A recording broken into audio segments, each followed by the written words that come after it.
నమస్తే. నేను మీ Gopi. Welcome back to our channel. ఈరోజు మనతో వచ్చేసరికి ప్రముఖ నిర్మాత నటికుమార్ గారు మన ముందున్నారు. సార్ నమస్తే సార్. అవసరం.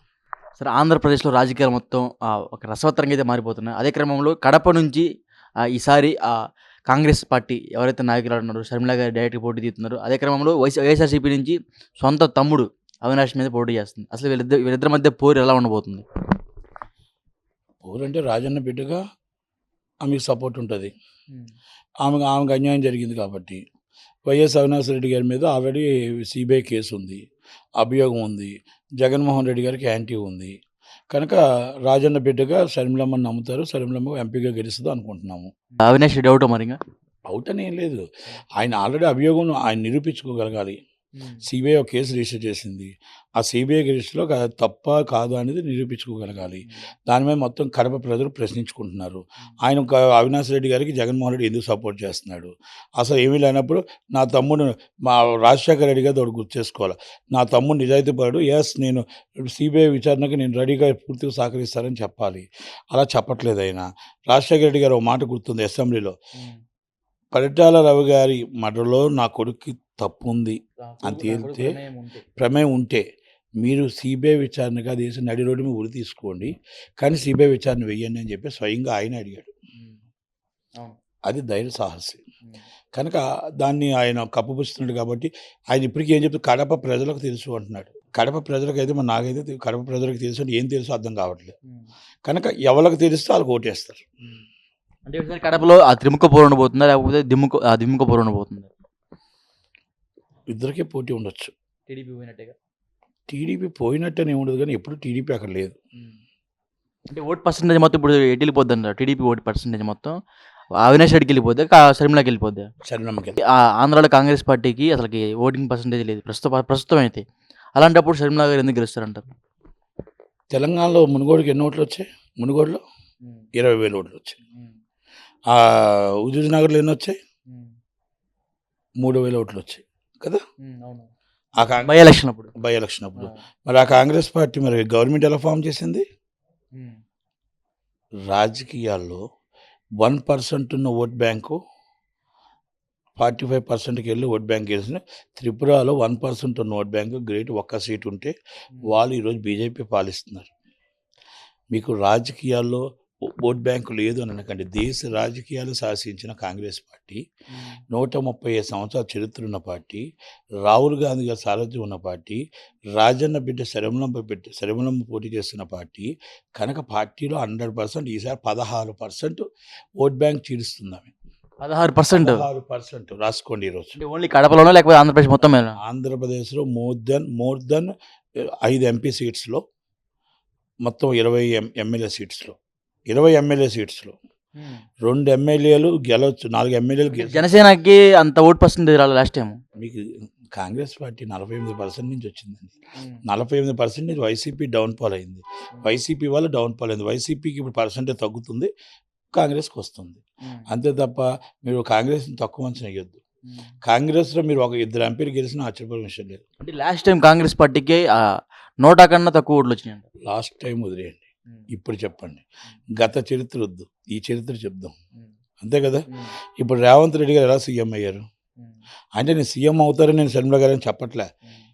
గతం కంటే is a better thing, is BJP కంటే బెటర్ ఉంది లాస్ట్ టైం.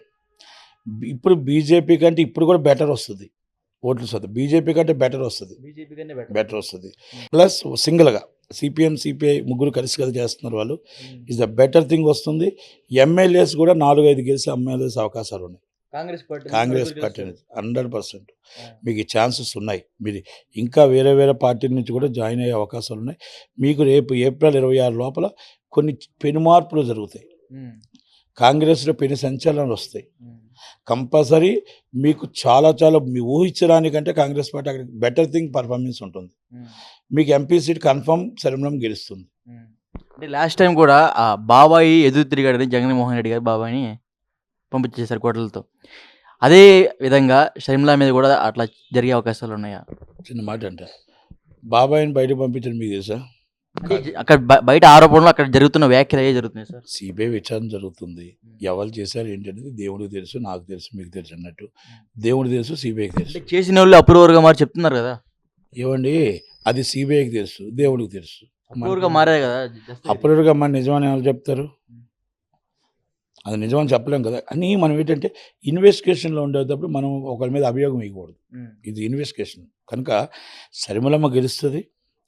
ఎవరు చంపారని తెలుసుంటే జగన్మోహన్ రెడ్డి గారు చెప్పాలి తప్ప సిబిఐకి చెప్పాలి, లేకపోతే ఇప్పుడైనా ప్రజలకు చెప్పాలి. చెప్పకపోతే ఇలాగే ఈ రూమర్స్ అన్నీ కూడా ఆయన మీద అంటుకుంటున్నాయి. జగన్మోహన్ రెడ్డి మీద అంతేగా మరి అంటుకుంటున్నాయి. కనుక ఆ రూమర్స్ని నిర్వహణ చేయాలి అంటే పలానా వాళ్ళు ప్రమేయం ఉందని చెప్పాలి.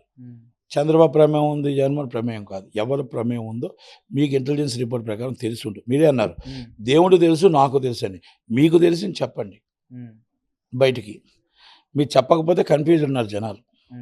సునీతమ్మ కన్ఫ్యూజన్ ఉంది, సరిమలమ్మ కన్ఫ్యూజన్ ఉంది. మా అన్న నాకు అన్యాయం చేశాడు అంటుంది, మా తమ్ముడు మాకు అన్యాయం చేశాడు అంటుంది.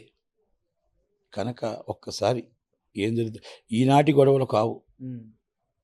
భాస్కర్ రెడ్డి గారివి, కొండలరెడ్డి గారివి, వీళ్ళందరూ మనోహర్ రెడ్డి గారివి, వీళ్ళందరూ కూడా ఈనాటి గొడవలు కావు, మీకు తెలియనివి కావు. కడప ప్రజలందరికీ తెలుసు. కడప ప్రజలందరికీ తెలుసు. వాళ్ళకి వివేకానంద రెడ్డి గారికి పడతారు. వివేకానంద రెడ్డి గారైన సోమ్యుడు, వివేకానంద రెడ్డి గారు రాజశేఖర రెడ్డి గారు బంటు, అంటే రాజశేఖర హనుమంతుడు, లక్ష్మణుడు రేఖ తమ్ముడు వేదవాకు. అలాగే భారతి గారు వాళ్ళ నాన్నగారు డిక్టేటర్ గంగిరెడ్డి గారు. బాగా గౌరవం ఆయన అంటే రాజశేఖర రెడ్డి గారికి బాగా. భారతి రెడ్డి గారు ఫాదర్ అంటే బాగా గౌరవం. నాకు అందరితో పరిచయం, అందరితో ఉంది. మొత్తం నాకు ఇంచుమించు పులివెందుల్లో ఉన్న అందరితో నాకు పరిచయం. అందరు ఫ్యామిలీలతో ఉన్నాయి నాకు. మా మధుసూదన్ రెడ్డితో కానీ మొత్తం అందరూ గిరిధర్ భాస్కర్తో కానీ అందరితో పరిచయాలు ఉన్నాయి. అందరితో నాకు రిలేషన్ ఉంది, ఫ్రెండ్షిప్ ఉంది. అంటే వైఎస్ఆర్సీపీ అంటే ఆంధ్రాలో ఏమనుకున్నారంటే వైఎస్ఆర్సీపీ అంటే హత్య రాజకీయాలు చేసి బతికేస్తుంది అంటున్నారు. అది మనం అనలేమండి. అలా మనం ఇప్పుడు ఒక అభియోగాలు వైఎస్ఆర్సీపీ ఎమ్మెల్సీ ఎవరైతే ఉన్నారో అనంతబాబు కూడా అప్పట్లో ఒక ఎస్సీ క్యాండిడేట్ చంపేసి ఇంట్లో పడేసి వెళ్ళిపోయాడు. నేను ఒక మాట అంటానండి, ఒకడెవడో తప్పు చేస్తే అన్ని మనం కూడా పార్టీగా రొలిపొద్దు. మన నిజాయితీకి ఒకటే చెప్తున్నాం. సరిమలమ్మకి ఎందుకు ఓటు వేయాలి, అక్కడ వైఎస్ అవినాష్ రెడ్డికి ఎందుకు ఓటు వేయకూడదు, జగన్మోహన్ రెడ్డిని ఎందుకు ఓడించాలి, ఎందుకు గెలిపించకూడదు? హత్య రాజకీయాలని కాదు.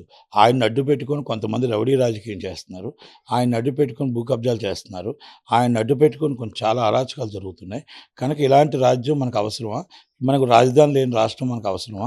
రాజధాని కావాలంటే చంద్రబాబు కావాలి, మన రాష్ట్రం అభివృద్ధి కావాలంటే చంద్రబాబు కావాలి, మన రాష్ట్ర ఉద్యోగాలు కావాలంటే చంద్రబాబు కావాలి, మనకి ఏవైనా సరే పరిశ్రమలు రావాలంటే చంద్రబాబు కావాలి, మనం మొత్తం టోటల్గా పరిశ్రమలన్నీ కూడా మన పరిశ్రమలు కానీ సినిమా ఫీల్డ్ కానీ ఇండస్ట్రీకి రావాలంటే చంద్రబాబు రావాలి.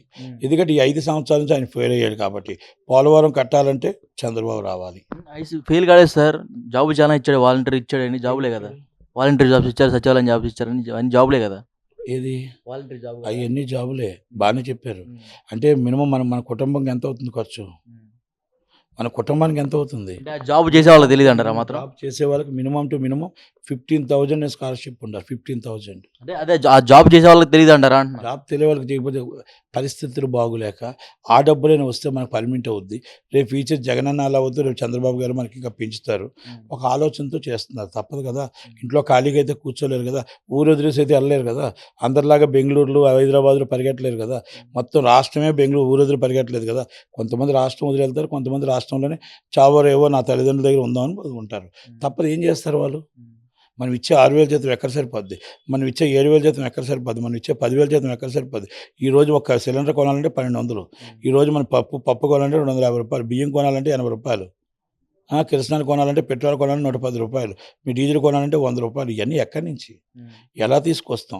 కరెంటు బిల్లు వచ్చి 100 రూపాయలు వచ్చే కరెంటు బిల్లు వచ్చి మీకు 250 రూపాయలు, 350 రూపాయలు, 250 రూపాయలు వచ్చేకుంటే 500 కరెంటు. తీరా వస్తే 4 గంటల కరెంటు ఉంటుంది, మొత్తం 10 గంటల కరెంటు ఉండదు.